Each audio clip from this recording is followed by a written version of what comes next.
babadde ekikirabangako mu kuteeka Masaka naye babaddewo emitolo egirala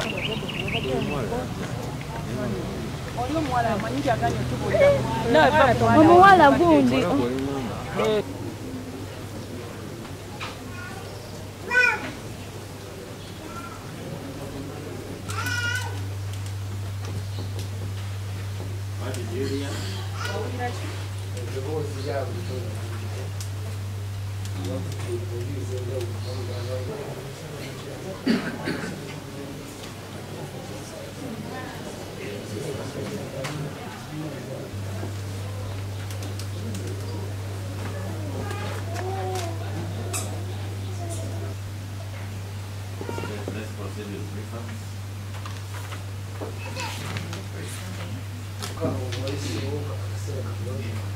After like how long? Cancela katono kainga.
Master is for 3.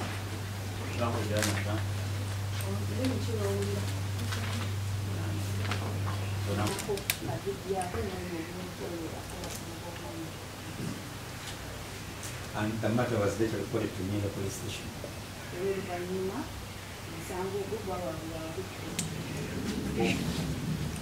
Namaya Jafari, she shared the same video with us.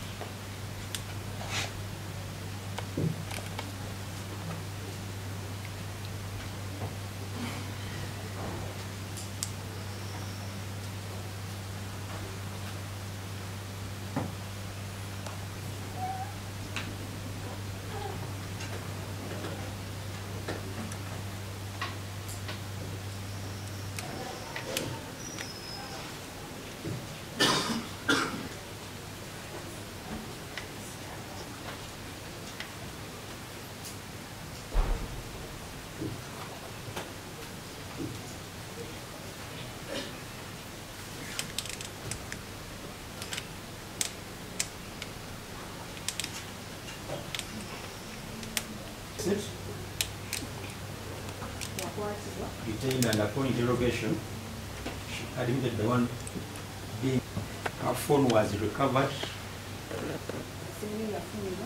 and exhibited.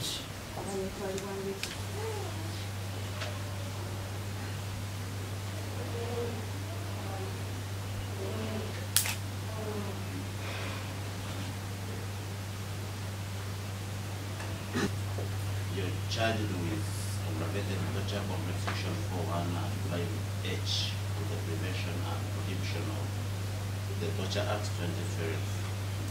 Considered of the offense as a juvenile magistrate during the period between September and October 2024 at Binyoni A zone in the Masaka city, immediately before or immediately after. Defecated, urinated, and made Semakula David Elias Iola, a child aged 11 months old, drink it and smear her pieces on the said Semakula David Elias Iola. She urinated in a cup and then forced him to drink the urine. wafuka mu kikopo era n'owuka kw'omwana n'omusulo. Since the feces could not drop into the child's mouth as she was defecating, she picked the dropped feces and fed him using the fingers. Agamba olw'okubanga kukko ono yali tasobola genda mukamanga okukama wakwata oyo yali ebbali n'omupapa n'omulisi okukama. Afterwards, she bathed the child properly to avoid him from smelling the feces. Oluvannyuma wanaaza omwana asobole okutabona. And when the mother returned, she picked him without noticing anything unusual. Era maama w'omwana bwe yadda ewaka omwana yamukima atategedde ekisolo. 11, 77, 60.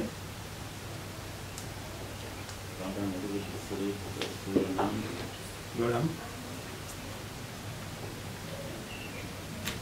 was examined on police form 3. Agamba omwana Ssemakula David Yoram yaterekebwa On the 4th November 2024 nga 4 mwezi guno by Dr. Karema Herbert era Dr. Karema yeyamukolako yamuteera from Masaka Regional Referral Hospital. wano eddwaliro ly'e Masaka.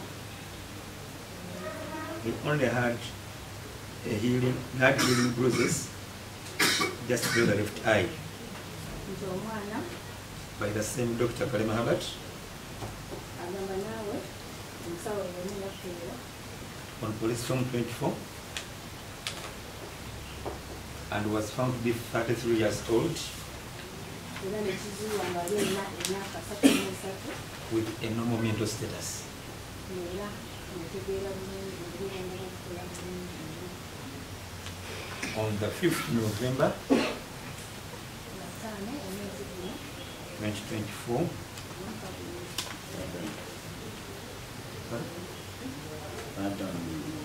on the 5th November 2024, the accused's serial status was examined. The accused's serial status was examined and she was found to be HIV positive. The offense she committed attracts a maximum of life imprisonment. agamba omusango wazza ogulina kusizibwa bulamu bwo bwonna.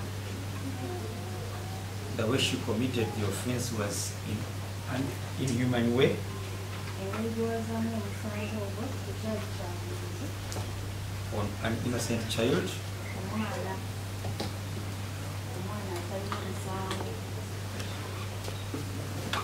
who was exposed to dangerous diseases, among which was HIV.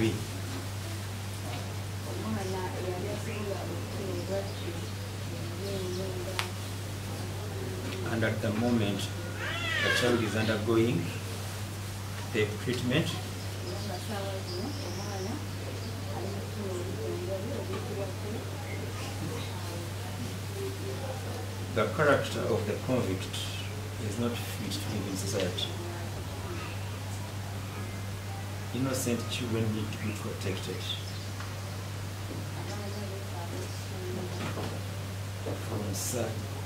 from such people. Okuteebya abantu ab'ekikulaalo It was only luck that she reported herself and the video went into circulation. agamba gwali mukisa nti mukwata akatambi era nekagenda nga katambula.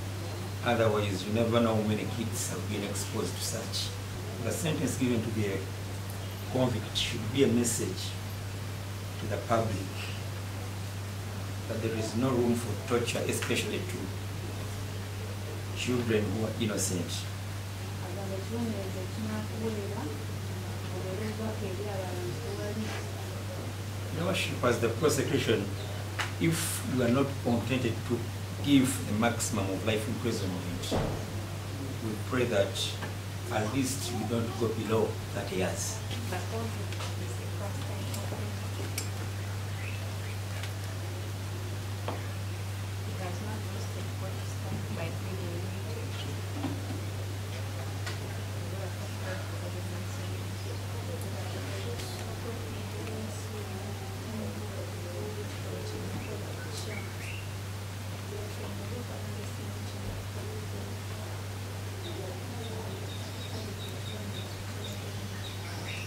Though the convict pleaded guilty and did not waste court's time, the actions of the convict are so grave and barbaric, inhuman, and the convict does not deserve leniency whatsoever. I agree with the state that there is need to protect young innocent children from people like the convicts who are taking advantage of the innocent children to do all sorts of acts that are so inhuman. There are so many people out there that do the same to the innocent children but to go free. So the sentence shall serve as the message. Though so many people like her never to do such acts to the innocent souls. The victim pleaded guilty from onset. She seems remorseful. She did not waste court's time. I think she deserves the second chance when she served her sentence. I will therefore sentence her to 35 years in prison. I saw all.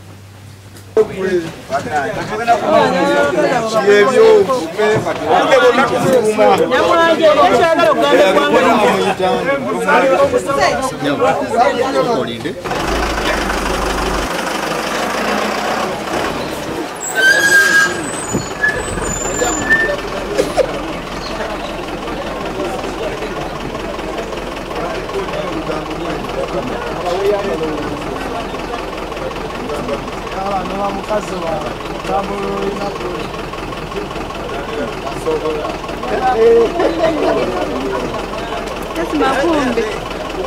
I don't know.